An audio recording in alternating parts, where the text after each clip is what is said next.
Untuk soal nomor 2, di sini ada soal GLB mengenai susul menyusul ya. Soalnya, suatu saat Raka yang sedang berlari pada kelajuan 9,4 meter per second berada 2 meter di belakang Rai yang juga sedang berlari pada kelajuan 9,2 meter per second. Sehingga jadi dari soal Raka dia lebih cepat kecepatannya ya, atau kelajuannya. Nah, yang ditanyakan adalah berapa waktu yang diperlukan untuk menyusulnya dan posisinya ada di mana. Sekarang kita gambarkan dulu soal ini ke dalam bentuk gambar sehingga kita dapat lebih mudah memahami soal tersebut. Nah, ini misalkan Raka, ini dia Raya, ini dia memiliki kecepatannya atau kelajuannya 9,4 meter per second, sedangkan Rai dia bergerak V sama dengan 9,2 meter per second. Ini ada jarak. Sebelumnya Raka dan Rai itu dia punya jarak 2 meter. Nah, di suatu titik tertentu dia akan dapat menyusul. Kalau menyusul berarti posisi Raka dan Rai itu berbarengan.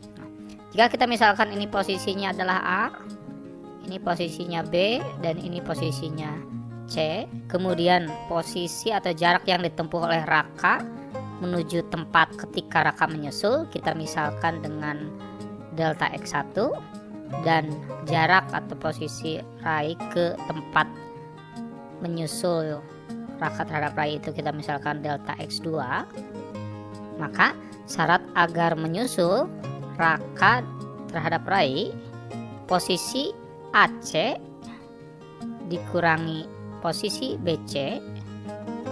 AC itu posisi Raka terhadap tempat menyusul, dikurangi BC posisi Rai terhadap tempat menyusul, itu sama dengan posisi awalnya AB, jarak antara Raka dan Rai.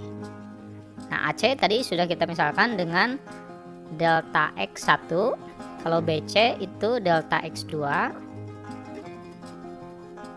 dan AB sudah diketahui yaitu 2 meter. Nah, delta X1 dan delta X2 ini bisa diturunkan dari persamaan GLB bahwa V itu sama dengan delta X per delta T, maka delta X itu adalah kelajuannya dikali waktu. Karena ini delta X1, ini V-nya adalah V1, T-nya adalah T1. Begitu juga dengan delta X2 merupakan perkalian antara kelajuannya V2 dikali T2.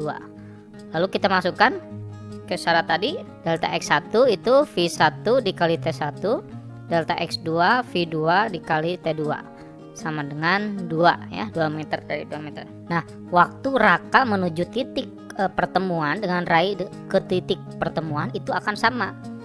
Kenapa sama? Karena dia Raka bergerak lebih cepat, Rai lebih lambat. Sehingga untuk T1 dan T2 ini dia memiliki kesamaan, T1 sama dengan T2 dimisalkan dengan menggunakan T saja ya.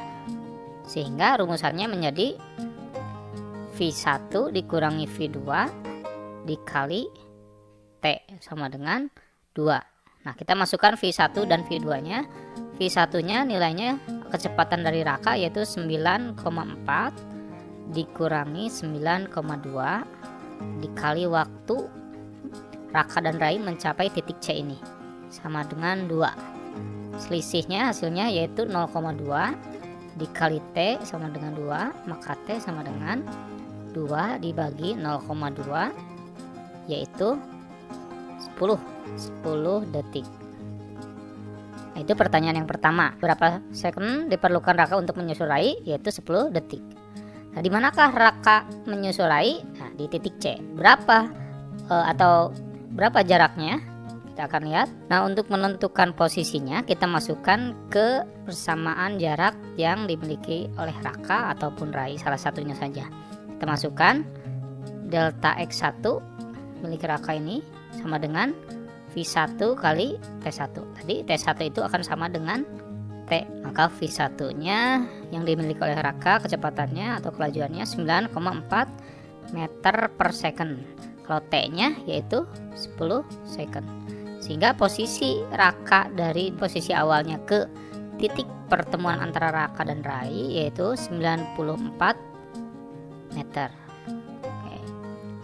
Oke, kita lanjutkan ke grafik kecepatan dan posisi dalam GLB. Yang pertama ada grafik kecepatan terhadap waktu ya. Nah, di grafik ini akan kita gambarkan sebagai sumbu Y-nya adalah kecepatan dan sebagai sumbu X-nya adalah waktu. Jika kita tarik garis untuk menentukan kecepatan, kita ingat bahwa di GLB ini kecepatannya selalu tetap atau konstan ya. Jadi pada selang waktu tertentu kecepatannya itu tidak akan berubah sehingga garisnya lurus ya. Jika ini pada keadaan mula-mula disebut V0, maka V di titik tertentu itu akan selalu sama dengan V0, atau V sama dengan V0, atau selalu konstan atau selalu tetap. Itu yang pertama. Yang kedua, jika ada grafik, jika sumbu Y-nya adalah posisi yaitu X, kemudian sumbu Y-nya adalah waktu, maka untuk menentukan kecepatannya, kita ingat bahwa kecepatan itu V sama dengan posisi per waktu. Maka V-nya itu adalah tangen dari sudut theta. Seperti ini. Kita ingat bahwa tangen itu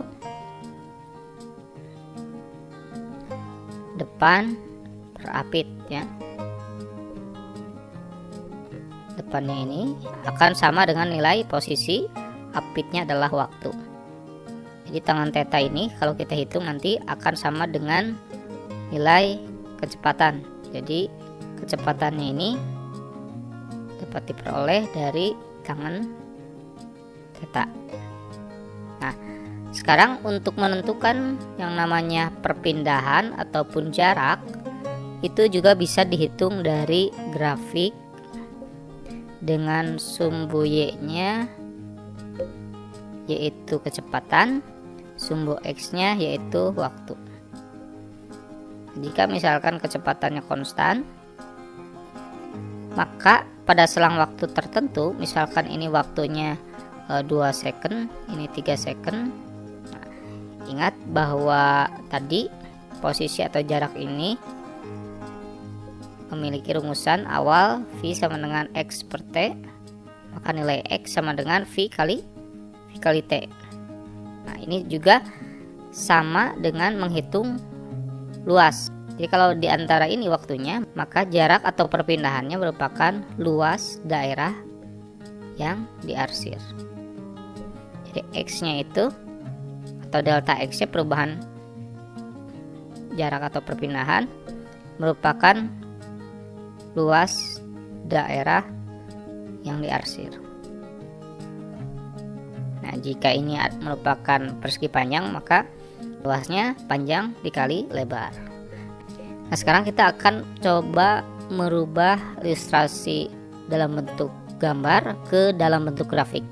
Misalkan ada suatu benda di titik A, dia bergerak ke arah timur menuju titik B dengan waktu 4 detik sejauh 5 meter.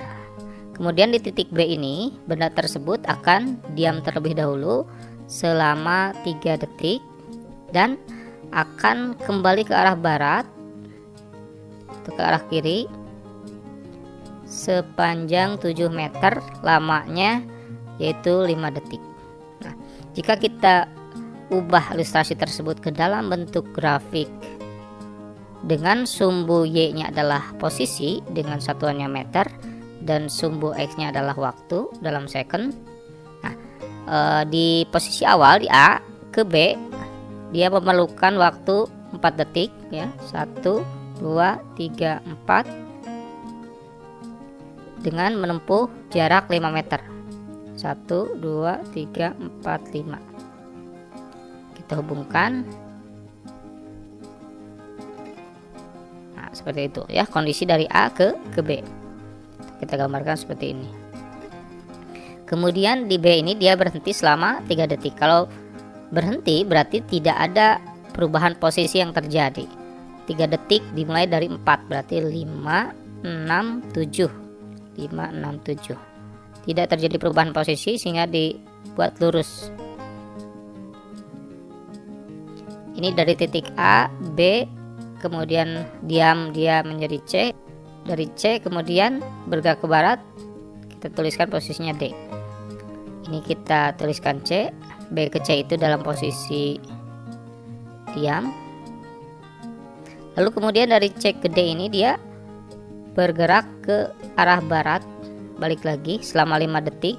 Dari 7 detik ini tambah lagi 5 detik, 8, 9, 10, 11, 12 ya. Sehingga nanti dia akan menurun ke bawah. Nah, seperti itu. Jadi jika mengukur perpindahan, ingat perpindahan itu adalah jarak antara posisi awal dengan posisi akhir. Posisi awalnya ada di A dan posisi akhirnya ada di D. Nah, ini panjang lintasan yang ditempuhnya hanya selisih dari 7 meter dikurangi 5 meter, yaitu 2 meter.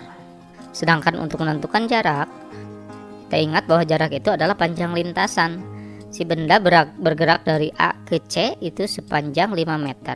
Kemudian bergerak lagi dari C ke D sepanjang 7 meter. Sehingga nanti ditotalkan kalau jarak. Sehingga jaraknya adalah 12 meter. Nah, kenapa grafiknya turun ke bawah? Karena dia kondisinya balik lagi ke arah barat. Itu 5 meter dulu misalkan sampai sini. Maka grafiknya turun ke bawah ya, sepanjang 5 meter dari 5 ke 0. Kemudian bertambah lagi 2 meter ke sebelah kiri. Nah, ini menunjukkan arahnya ke bawah ya. Sehingga perpindahannya ini bisa dilihat dari posisi awalnya di titik O ke posisi akhirnya. Di sini kan posisi akhir. Nah, ini tadi ke bawah 5, nambah lagi 2 meter, jadi di sini adalah min 2 ya, karena berada di bawah titik 0. Itu perpindahannya. Kalau jaraknya itu bisa dihitung dari titik A ke B, kemudian dari titik C ke D ya. Karena di titik B dan C itu dia diam atau tidak berubah posisi. Jadi demikian cara menuliskan ilustrasi gambar ke dalam bentuk grafik. Nah, selanjutnya kita akan bahas mengenai percepatan. Nah, ketika kita bergerak dari suatu tempat, dari posisi diam, kita akan bergerak ke suatu titik tersebut dengan kecepatan yang berubah-ubah, yang tadinya pelan-pelan sehingga bertambah cepat. Nah, perubahan kecepatan ini per selang waktu tertentu dinamakan sebagai percepatan atau A, lambangnya A. Jadi percepatan ini merupakan perubahan kecepatan per selang waktu yang dihabiskan untuk melakukan perubahan posisi tadi. Nah, percepatan juga termasuk ke dalam besaran vektor, sehingga nanti dalam lambangnya bisa dituliskan panah di atas. Terbagi menjadi 2 bagian lagi seperti halnya dalam kecepatan. Ada yang namanya percepatan rata-rata. Ada juga yang disebut dengan percepatan sesaat. Sama hal dengan sebelumnya, bahwa percepatan rata-rata itu adalah perubahan kecepatan per selang waktu. Nah, yang membedakan dengan sesaat, selang waktunya itu cukup lama.